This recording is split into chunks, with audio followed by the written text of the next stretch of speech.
Wonderful. Well, it's a blessing you're here. Thank you both for your energy and your expertise and your wisdom shared.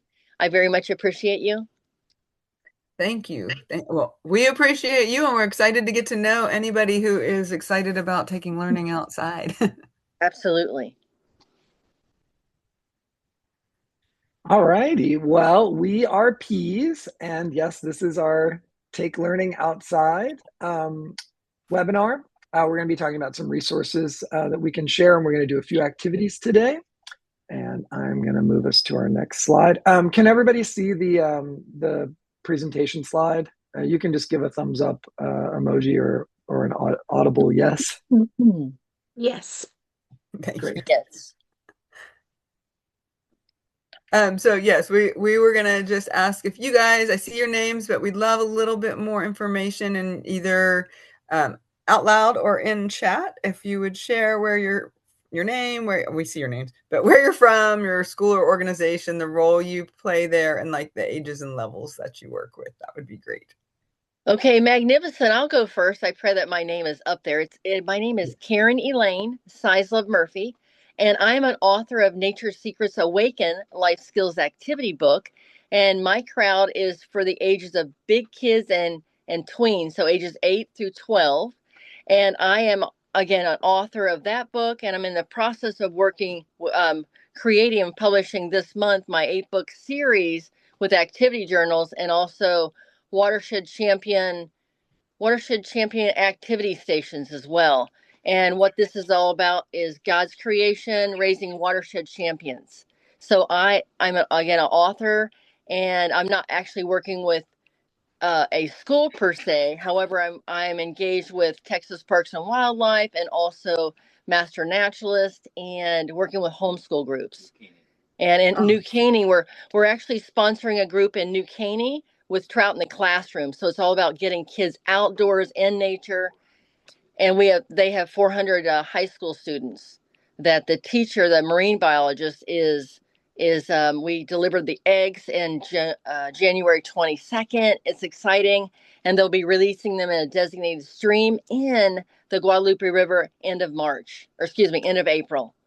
So we're involved in trout in the classroom as well. Very cool. Oh, Awesome. amazing. And congratulations on your publications. Thank Yeah. you. And I see that Monica is from St. Michael's here in Austin, a nature educator for the preschool portion. That is awesome. Getting our little ones out and connected and comfortable outdoors is so important to do early on. Absolutely. Matt and I will take a minute to introduce ourselves and share with you a little bit about our experience as nature-based educators. I'm Lauren Zappone Maples. I'm the founder and executive director of PEASy. We started grassroots here in Austin as a project on one school campus at Cunningham Elementary. And over the years, I was a classroom teacher, left to support teachers in outdoor education. And we are now providing programming in 25 Austin area schools and then supporting even more teachers through professional development across the state. And then we have resources that are available nationwide, like our book and our digital lessons that you'll learn about today. And I will let Matt introduce himself. And I'm Mat Garland.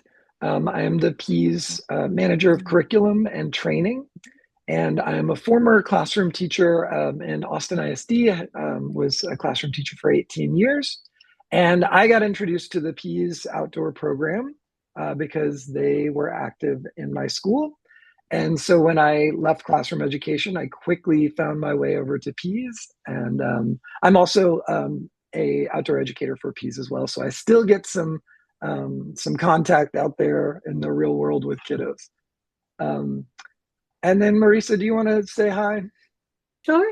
Hello, everybody. Thank you for joining us today. My name is Marisa Oliva. I'm the Green Schoolyard Coordinator for Texas Children Nature Network. We're really appreciative of PEASy for being with us. I'm very excited to learn about the resources and programs and excited to share those resources with our community and the state at large. So thank you all. Thank you both for being here. And thank you all for joining us today. All right. And so I'm going to quickly just go over our agenda for today. We have welcomed each other and introduced ourselves.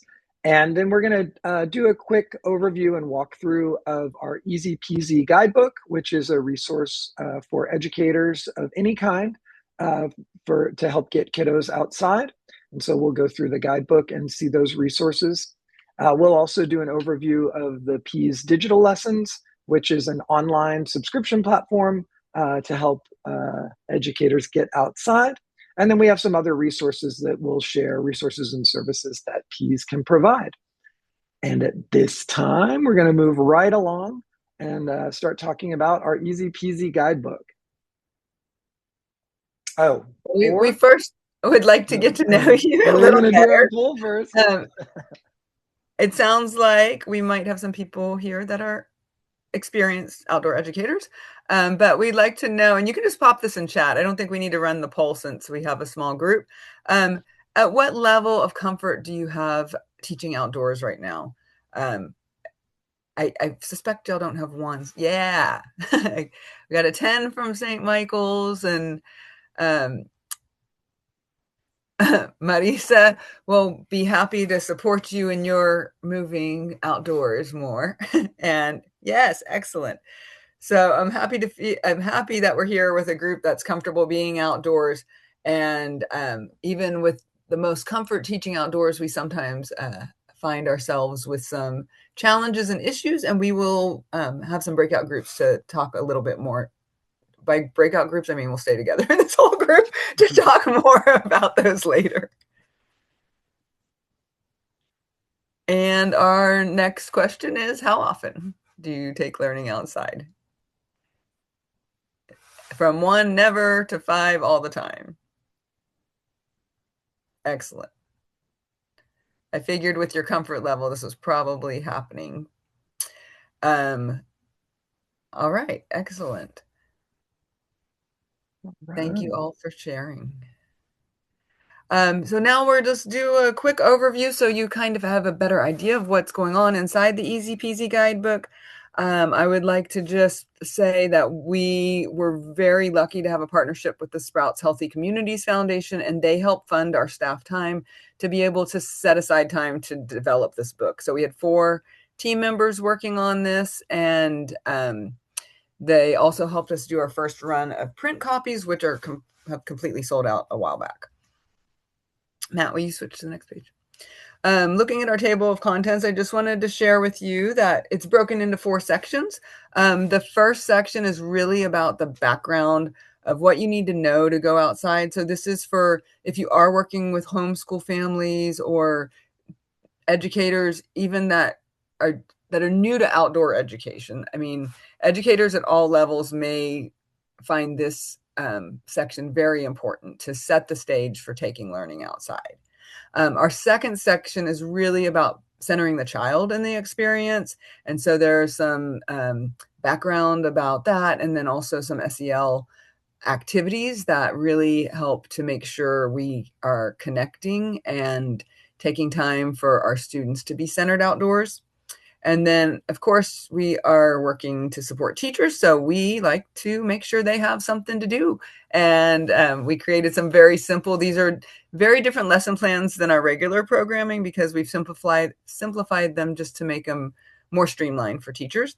And then the last piece of our book is just a resource share. So everything that we know to share is in the background. If you have the digital copy of the book, there are direct links to all the online other like groups out there who are doing good work, and any resources we have. There'll be links in the digital copy of the book.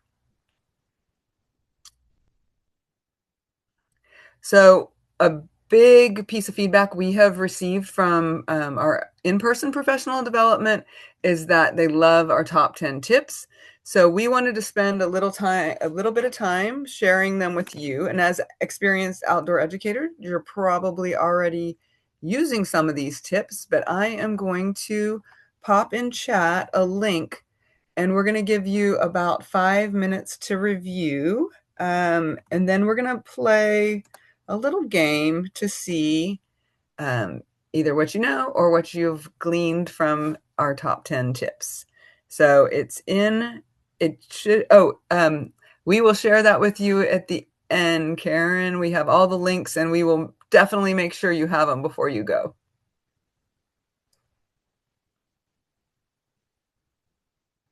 Can both of All right, you and so access? yeah, I was just going to ask. Yeah, can both of you open the Google Drive link I sent in chat?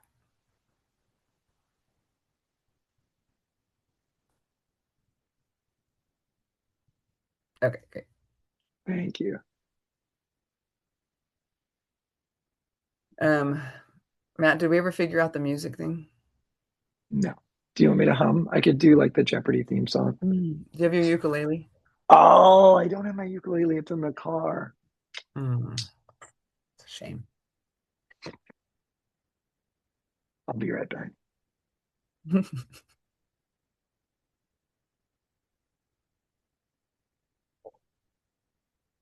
So I'm just going to have you look at this to about 10, 15, 10, 16.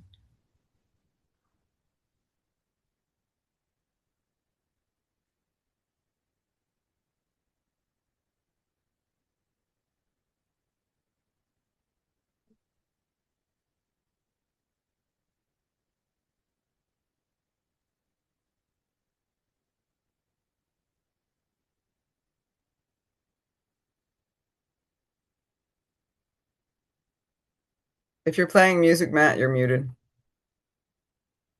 It's because I have my AirPods on. I don't think it'll let you hear it. Oh, that's a The shame. AirPods are too good at canceling out background noise. Oh, yeah. Oh, Karen says I could use her ukulele. Thank you.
All right, we'll give you about 1 more minute to look over this.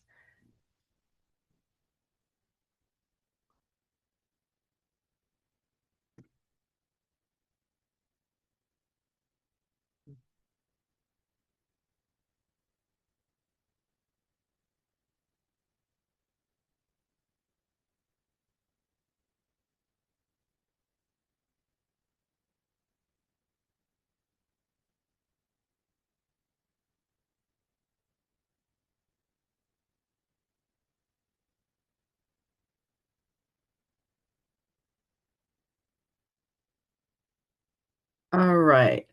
Now, I guess before we start the next part, do you both have a phone nearby? We have a little game, and it does require the use of a cell phone. I meant to ask Sarah to send out a note in advance. So if you can just let us know if you have a phone available in chat, that would be great. Okay. Lauren, I think I'm going to play along and I'm going to get every answer wrong since we have a small group so that nobody has to feel pressure. I'm going to be I will do the fall on the sword of lowering the bar. Monica, if you don't, I'm going to go ahead and do a screen share of what they're doing. It is, and I also really appreciate that you don't have your phone. It is a trivia game that we've created based on our top 10 tips. Is there, from the tech side, a way when I get the game started that oh wait, I think it does it. Hold on. Let me know if Matt, if your screen goes to okay. So I'm going to give instructions up front. I think it's going to work. So there are 5 questions. They are timed questions. So the sooner you answer them, the more points you get. They are based on the top 10 tips. I will read the question out, but I will let you read through the answers on your own.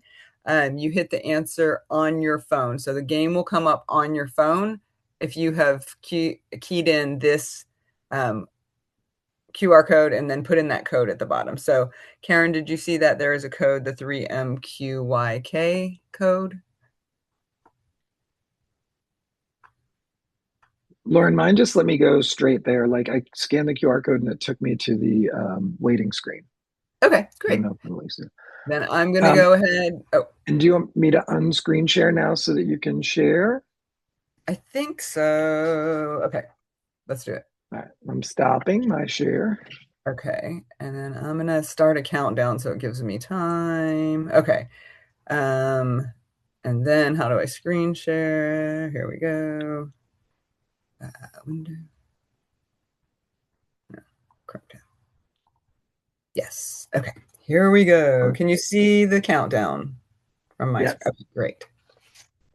All right. The first question is, why is circling up powerful during outdoor lessons?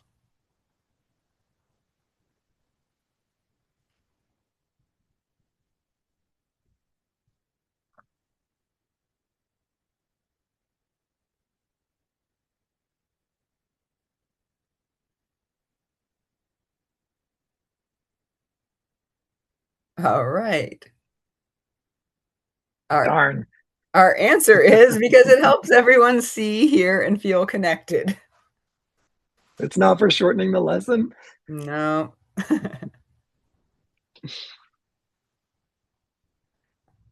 All right, next question. Question 2. Before releasing students to explore, you should, as the facilitator.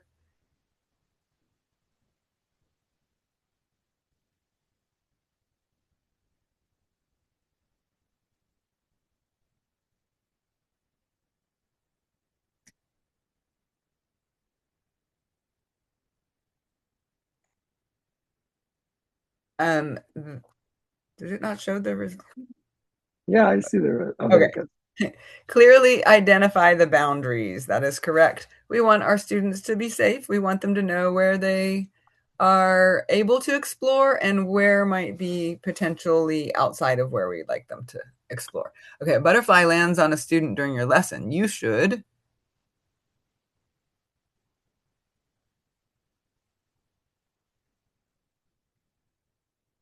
I'm sure I know this one.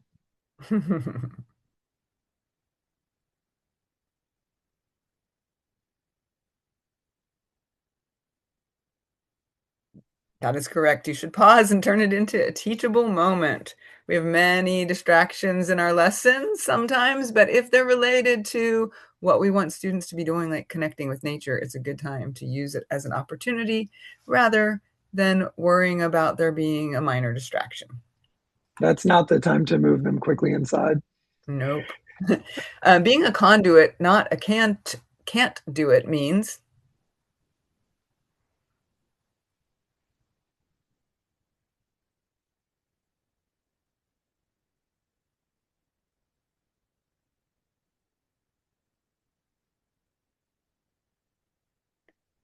Right, that is the correct answer, is redirecting behavior into safe investigation. We want to let the kids explore. They get told no so much of their life, especially in the school setting, that we want to really create time and opportunity for them to be able to explore. If you don't know the name of a plant or an insect, you should.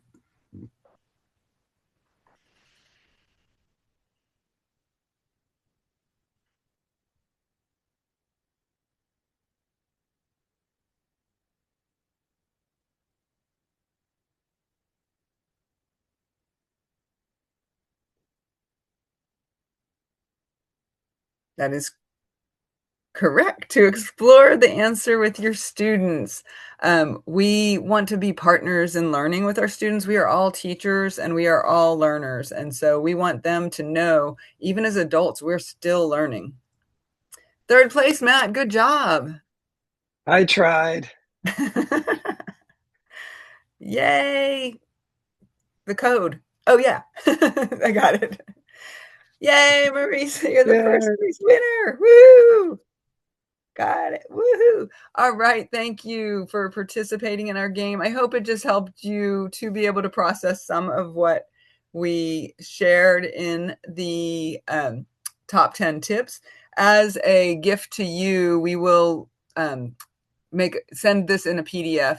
The viewing option through this link will go away after our session is over, but we will send you the link directly, or we will send you the PDF directly afterwards.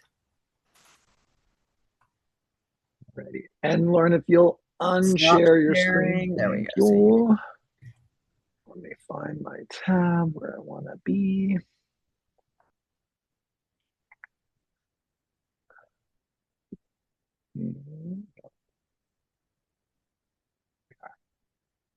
All right. And so now we are going to move on to talk about one of our resources is a set of digital lessons. So we're going to talk about this as a resource for you. The nice thing about these lessons is they're subscription-based and you can use them from wherever you may be. It sounds like we are all Texan. Is that correct? We're all currently in Texas. And so this resource is aligned to the state standards, mostly the state science standards here in Texas. So that's a plus if you are trying to be aligned with state curriculum. Okay, so our digital lesson overview. We have a set of 32 digital lessons. These set the stage by providing background and ready to go outdoor activities. The teacher or facilitator shows a short video and then takes the students outdoors to complete an activity. And so this set of lessons is broken into groups of 8, which kind of follow the lesson cycles of a school year. And so there's kind of 2 sets for the fall and 2 sets for the spring. On the next slide, I'm going to just kind of show you an overview of what these lessons look like. And I'll just kind of talk over those as they go. So here is the landing page. This is our dashboard for the digital lessons. Each of these thumbnails is an individual lesson dashboard on a different subject. And so we'll just click onto one of them. This is the first lesson, lesson 1, Evidence of Life. And you'll see the dashboard pop up there. There is a video. So the video is just a PEASy educator. This one is me. And I introduce the lesson. This one would be looking for sources of evidence of life. There is a spotlight section in each lesson dashboard that talks about a local flora or fauna. This one focuses on Bermuda grass, is a plant that gardeners are having some struggles with from time to time in the garden. There's also a materials section. We highlight vocabulary for each lesson. And then there's a social emotional connection that goes with the content of each lesson. There's also a written lesson where you can find what we're teaching. And then here are the links to the state standards. So these are the TEAC standards. We are going to be aligning these lessons with NGSS, the National Science Standards, and so Next Generation Science Standards. So that's forthcoming. We are also currently adapting these lessons to Spanish language, and so those are going to start rolling out later this spring. So I'm going to just go to my next slide here. And just for brevity, because we don't have a lot of time, we did want to run you through just one of the what one of the activities might look like. And this one is well suited for today because the first digital lesson, the grown-up or teacher, the educator would conduct indoors. So in your indoor space, just to prepare for going out. And so this first lesson is called Evidence of Life. And so we're going to take just about 2 minutes to find evidence of life in our indoor environment. And I'm assuming everyone is indoors. If you're sitting outside, you can conduct this outside as well. And so real quick vocabulary, evidence just means a trace or a clue that something exists. And then life is the ability of something to use energy, to grow, and to respond to change. So we're looking for any evidence of living things. If you have your phone, we're going to step away from our screens for about 2 minutes. If you have your phone, you could take a picture of any evidence of life in your indoor setting. Or if you don't have your phone, you can physically bring something over to show us an artifact that indicates that there is life in your setting. I put some pictures on this slide just to give you, maybe get your brain moving a little bit on this content. So this could be organic life like spider web, or there's a little dead fly, but it could also be the evidence that humans live in your space. So dirty dishes or a granola bar wrapper, there's some pencil shavings. My dog was howling earlier, so I put my dog in there, some laundry. And so we're going to step away for just 2 minutes to look for Karen's any already evidence. got hers. Oh, you're right. Oh, Karen, good job. What is it? I can't see. Can you hold it a little closer to the screen? Oh, I got to get back to the share screen. Sorry, I can't. Oh, yeah. Oh, what is it? Oh, something's alive in there. Is it an exoskeleton? Oh, hey, Karen, can you unmute? I can't hear you.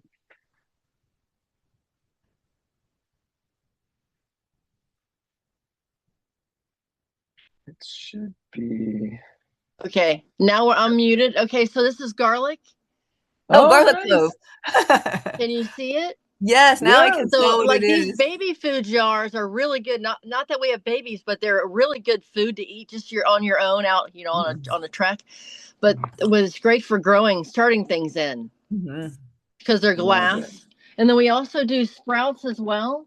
So here's our sprouts. Here's our sprouts. Can you see that? Yeah. So we do a lot of sprouts, broccoli sprouts, alfalfa sprouts. Pretty awesome.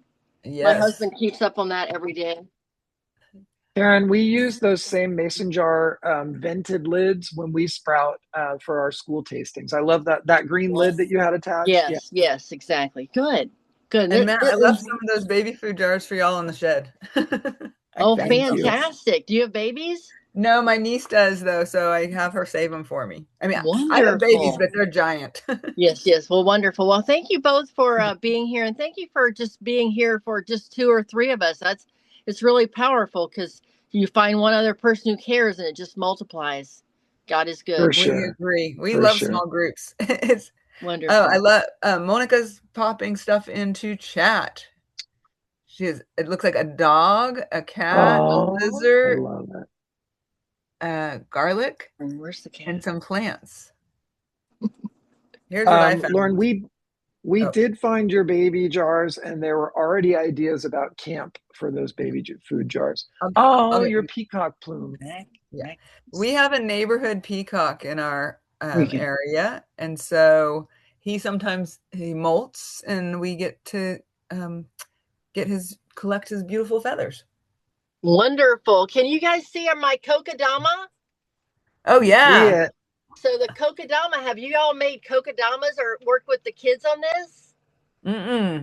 So that's a lot of fun. You're taking sphagnum moss around your plant bulb, and then your what else was it, Harris? Sphagnum moss, and what else? and then regular sheet moss around it, and then you just put like a fishing wire. Oh, very You cool. you, I uh, you love wrap it with that. monofil line all around it, and then it Mhm. just grows. So you can put them indoors or outdoors, and it's great for kids. So we did that at the Master Gardening plant sale, sharing That that with is the so public. cool. And so That that is really cool. it turns out well. We gifted a 91-year-old 3 of them, and they're just flourishing at her house outside. Love Wow. that. Yeah, that seems like a really cool activity for their kids to take Here's home. my, oh, I don't know if it's going to be blurry because I have my background blurred. Oh, wait, Well, you you come can't closer, really see come it. close. You had it just I for think I some. have my background set to blurry, so it like is making it blurry. But what it is a pile of shoes and laundry that I found on the living room floor this morning. And then I also took pictures of my dogs on the couch together. Oh, wonderful, wonderful. Marisa, can you tell us a little bit about your orchid? Sure. So this is an orchid. This is its 3rd time blooming. The first time I tried to grow Wow. orchids, I put in all the orchid fertilizer and I killed it. This one, I just use water and nothing else. And so far, it's done okay. I've learned that you can do coffee grounds on orchids, and that's supposed to help. Haven't tried it yet, but it just bloomed, and there's like 2 more coming out, and it just lives over my kitchen sink, and it's so pretty. It's How just one of the. often how often do you water it? Because I have killed several orchids over the years. I do about honestly once a month, but I think because it lives over the kitchen sink and I'm always washing dishes, the humidity helps it. But yeah, I do once a month, and but nothing else but water. I don't know why. But yeah, I guess the chemicals in those orchid fertilizers really don't help them. So Nice. yeah, I'm very happy. It's so the orchids are so beautiful. I always thought it was really hard to grow orchids, and I've only seen them like in Mexico up in the trees. And so now that they're in the stores, it's hard to pass them by. Yeah, I learned someone gave me the advice to do ice cubes. So I do 2 ice cubes a week with my orchid, and it's also living after I killed many orchids. But now I've had like 2 for going on 5 years now, so I feel pretty good. I even potted one, and mine's not blooming yet, but it will soon. It has a little thing coming off it. Yeah. That's Yay. true. Yeah, there are no ice cubes in the rainforest.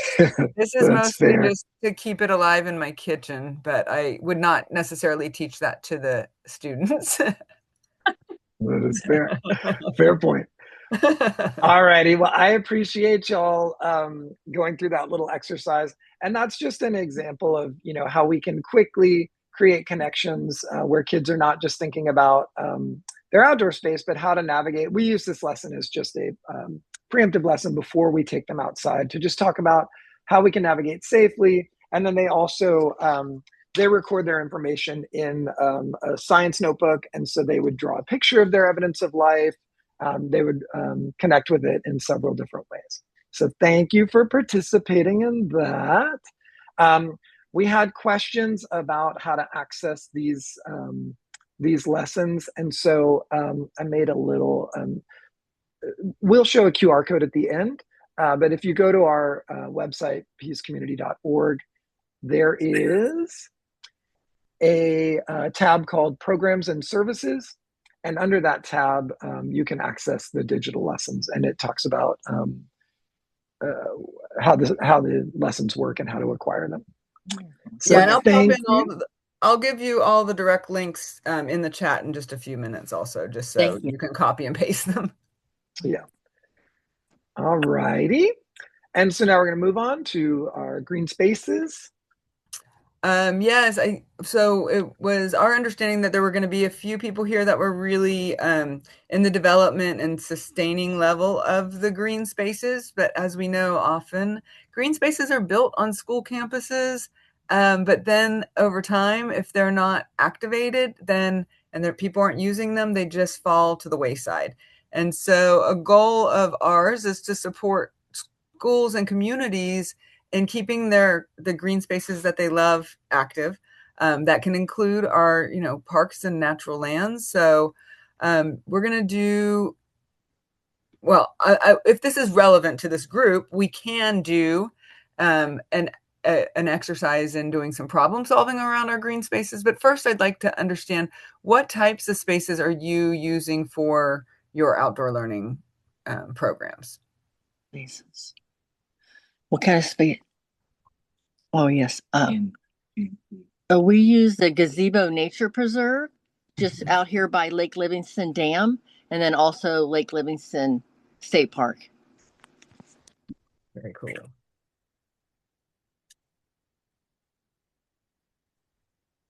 Monica, are you on a school campus at St. Michael's? Are there outdoor learning spaces there? I feel like I remember them mentioning that there were some gardens being developed and some maybe wildlife habitats.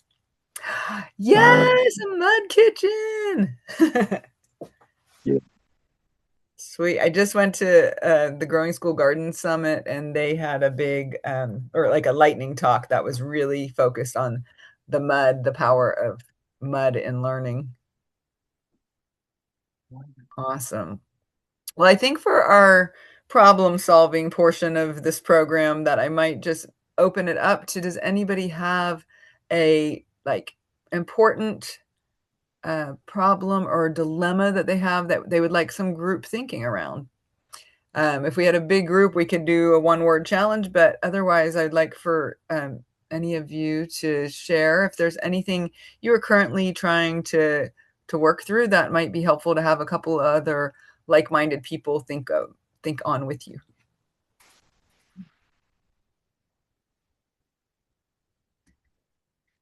And I'm happy to start with, I know good ideas for Eagle Scout projects. I like that. I know one of our campuses had a chicken coop constructed as part of an Eagle Scout project. And that really depends on you kind of have to get to know your Eagle Scout and see what their capabilities are. But raised beds,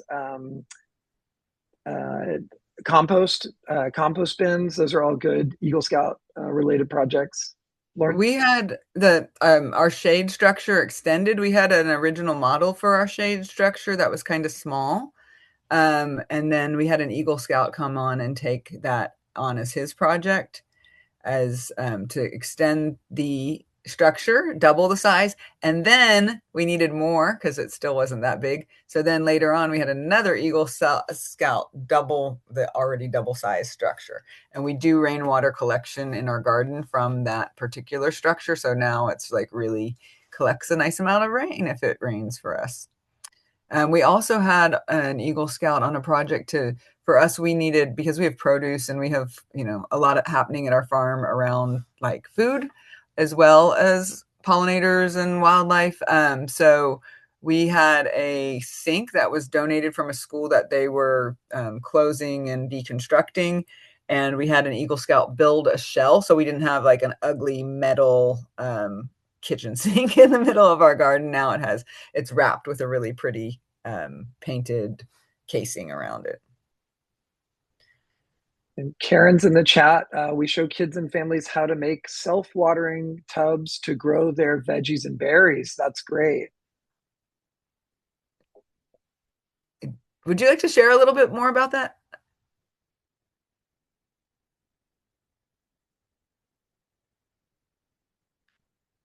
Rain gardens, good.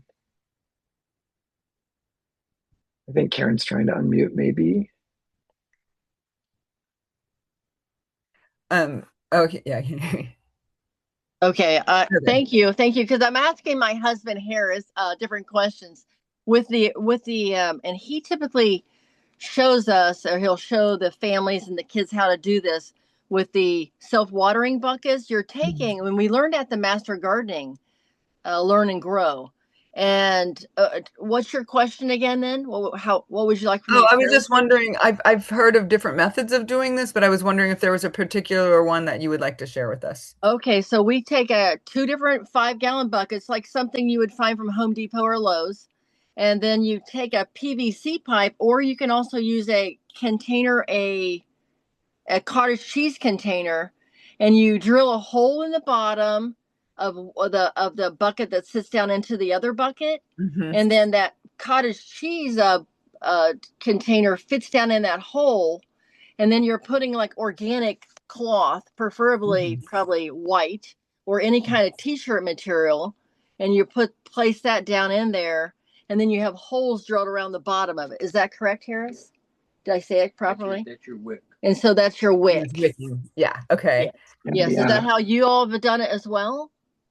We have not made those with our students, but I've seen them, like I've gone to several workshops. So I was just curious if there's something really easy that's low materials. We're always looking for free and, reuse, exactly. repurpose things. Yeah.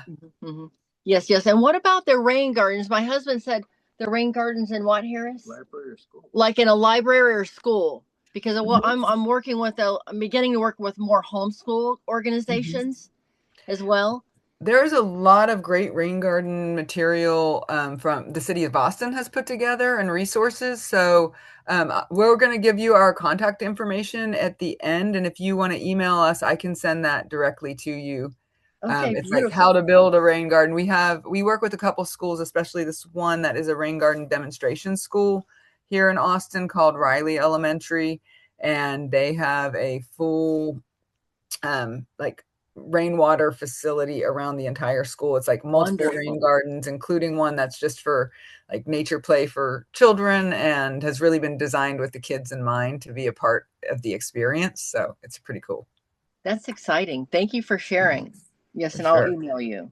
And then Monica, I wanted to come back to your question about Eagle Scout projects. One thing I did over the years is anytime there was a need that came up, I just made a list and it's like in my Google Docs, it's just like potential Eagle Scout projects, because sometimes someone would come to me and I'd be like, oh, I can't think of anything right now. And then I'd go back to the list and I'd be like, oh, wow, I have like 3 things that we actually need to get done. Heat in late spring and early fall. We are active all summer. So I'm going to let Matt address heat because he's in the thick of it with the kids for our summer camps. Yeah, so shade is always really important. So when you're thinking about where you're going to take the kiddos outside, definitely you want some respite from full sun. So if there is a tree or if there is a shade structure, I would think about that in terms of planning where you're going to be. And once, because we're doing lessons in May in Austin, and it is often very hot by then. So we make sure kiddos are bringing water. Once the temperatures are hotter, like the kiddos are bringing water with them. And then we're definitely paying attention to shade breaks. We also run a summer camp in June. And so just keeping an eye on temperatures, checking in with the kiddos and making sure that they're taking regular shade and water breaks. One thing that we're working on for the spring at the farm that we maintain, we have a farm that Lauren Maples started at the school she was formerly a teacher at here in Austin. And we don't have a lot of large established trees there. We do have that shade structure that Lauren mentioned. But this spring, we're also going to be building a loofah archway. And we had a lot of success with this at another campus we work on. Loofah is great because it will grow through the heat of the summer. And we're experimenting with taking 16-foot pieces of cattle fencing, making arches between 2 garden beds, staking those, and then planting loofah on both sides, and it'll vine up over it, and it really creates effective shade. So that's just one of the ways we're trying to keep those kiddos out of full sun once it gets hot, because they do need a break. And speaking of breaks, I was just thinking we've also in our camps had the kids make their own homemade electrolyte drinks and then do group water breaks together. So everybody is stopping to take, we know that like one kid's not forgetting to drink. So we just circle up, have everybody take a quick drink before we move on, while transitioning. I just pulled this recipe off like the webs. So I don't know this specific one, but there are a bunch of different recipes for the homemade electrolyte drink. And it's such a fun thing for them to really have agency and take care of their own hydration needs. And then they take it home and share it with their parents. And then they realize how much it really is less expensive than Gatorade and much better for them. That's magnificent. Thank you for sharing. Mm-hmm. Monica, I love that point about, shade moves throughout the day. So I love that idea of following the shade. So yeah, if you're working with kids on a tarp in the morning, that tarp's probably going to need to move to a different location in the afternoon as the sun moves. So great point. All righty. It's a lesson about the sun. Yeah. Of the sun. That'll be a camp lesson this summer. We're going to do morning shade drawings and afternoon shade drawings and see how they change. Lauren, did you want to say a quick thing about the picture of you here battling? Oh yeah. So our one-word challenge, my one-word challenge has been irrigation. We do drip irrigation. We have a community farm space that's 2,400 square growing feet. And when I left the classroom, I never thought that I would spend as much time as I have in the past 10 years in this particular ditch. I am only smiling in this picture because Matt showed up and he was making me laugh. Wonderful. I think we can go ahead and since we've already kind of discussed before, I just want to make sure if anybody has any other pressing needs that you can always reach out to us. Again, we'll give you our contact information. We love to help problem solve with people. Or we have Thank you very much, and thank you for that. All right, Matt, you want to go ahead and share? Yeah. So then this next slide, you're going to see a very rapid video of me unloading a cart with some helpful outdoor learning materials. I know it's going very fast and I'll replay. Oh, there was my dog. But as outdoor educators, full-time, we bring some materials with us. We bring some materials with us regularly. That 5-gallon bucket that was mentioned earlier is great. We can fill those buckets up and use plastic cups for kids to water with. We found that having plastic cups rather than a running hose is less messy and controls the amount of water going down on the ground. We also bring books, magnifying glasses, puppets, writing materials, musical instruments, any type of plant ID or bug ID. We also bring first aid, hand sanitizer, bug spray, clipboards, paper, writing implements. But that's a fully loaded wagon for, we do outdoor education all day long. We are not classroom teachers and outdoor educators. We're always out there. So we just wanted to stress, like, bringing kiddos outside, just bring what you need for the day. And that, mainly is just making sure that if you have a first aid kit, make sure you have that. If your kiddos use sun protection or bug spray, you could have that with you. And then whatever you need for that specific lesson. It's also nice if you're working in schools to have a water key because a lot of the spigots don't have handles on them. So it's nice to be able to access water. That's what's in the wagon. Gonna move on. We got about 10 minutes here. We're gonna talk about some of our resources.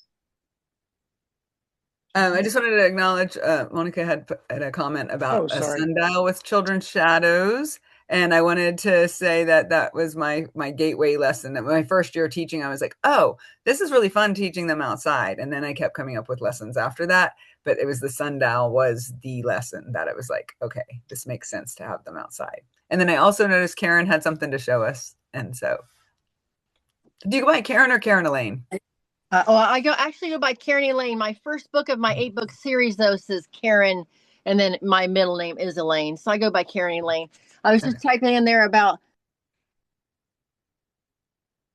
Oh, we lost you, Karen Elaine. Oh, okay. There now, you are. Gotcha. Can you see me? Okay. Yeah, so we're very interested in showing families how to use, instead of sunscreen, to use we use different herbs for that instead. What was one of them? Do you remember? Not off the top of my head do I remember what it is. Instead of using the toxic typical sunscreen that's out there. So we're very much into showing that. And what was your question for me? I apologize. I was. Oh, you had shown something in a pink container. I couldn't tell what it was. Me? I thought so. Oh, maybe I just had a part of my pen up there. Oh, I think that's what it was. Yeah, that's right. Probably because I was holding it for me to go ahead and text and interact in the text and get back to conversations a bit challenging for me. So I stay laser focused on what you're saying. But yeah. Karen, Karen Lane, that's a great point about the sunscreen. And we have done lessons at camp where we create sunscreen from organic materials for the Awesome. students. Awesome. Good. I don't have that recipe with me either. I wish I could tell you all those ingredients. But I'm glad you brought it up because especially when you're working with other people's kiddos, we want to be sensitive to their family's preferences in terms of if they're if you're using anything to ward off bugs, if you're using sun protection, all of those things you want to make sure you're communicating with families to make sure that you're in line with their families and how they want their children to be treated. Absolutely. And then like for example, like baking soda, if you get any kind of like ant bite or mosquito bite, different things that we share, that just your different just like what you're saying. So thank you. I agree. All righty. Oh, Karen Elaine, Monica had a question for you. How do you feel about zinc? As far as what for sunscreen. For sunscreen. Harris, have you heard anything about zinc? We've been doing a lot of research, but zinc doesn't really necessarily come up, but there's a lot of information out there. So I'll definitely check it out. Thank you. Yeah, I think they use it a lot because it's a larger particulate matter, so it doesn't absorb in as, it doesn't get into your bloodstream or anything like that. So they use zinc as a... yeah, it's zinc oxide. Oh, okay, zinc oxide, okay. Yeah. For like mosquito bites and such, yes? No, for sunscreen. Yeah, it's in a lot of our sunscreens already, and it's considered one of the more natural ingredients. Okay, well, thank you. I think people have different opinions we really encourage kids to be in long sleeve. I mean, it's great to get sun, but they can get sun on their face or hands, and just wear great shoes and not flip flops and not those Crocs, things like that. So it's all about love that. And hats. And hats, yes, exactly. Yeah. Hats, caps. Yeah, I'm a big fan of just thrift store long sleeve shirts. Like old collared shirts are great just to give yourself some sun protection without having to coat yourself. So absolutely. And thank you for showing your wagon of supplies. So it makes me, well, not makes me, but you encourage me to keep my ukulele instead of giving it to some child, just to be able to play a few songs and all. Oh, yeah, and void plastic clothing as well. We're really going through a lot of that and teaching families about plastic clothing.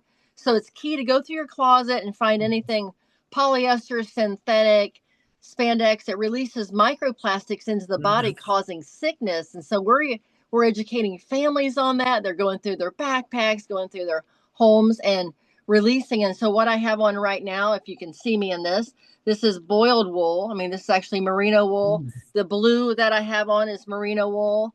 The hat that I made, and what I do is I show kids and families how to repurpose wool sweaters. And so that's exciting, and just create hats, fun and functional. And wear cotton, linen, or you can wear hemp. However, just release the plastics away from our bodies, especially perspiring, about like whatever's on our head and our feet.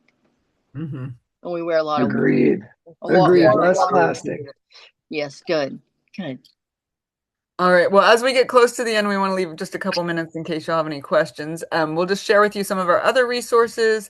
And again, this is all on our website. I did go ahead and pop in the chat links directly to our digital lessons, the Easy Peasy Guidebook. I put a discount code in there for a $10 discount on just the digital version. We also have a hard copy that's sold through a third party, Ingram Sparks.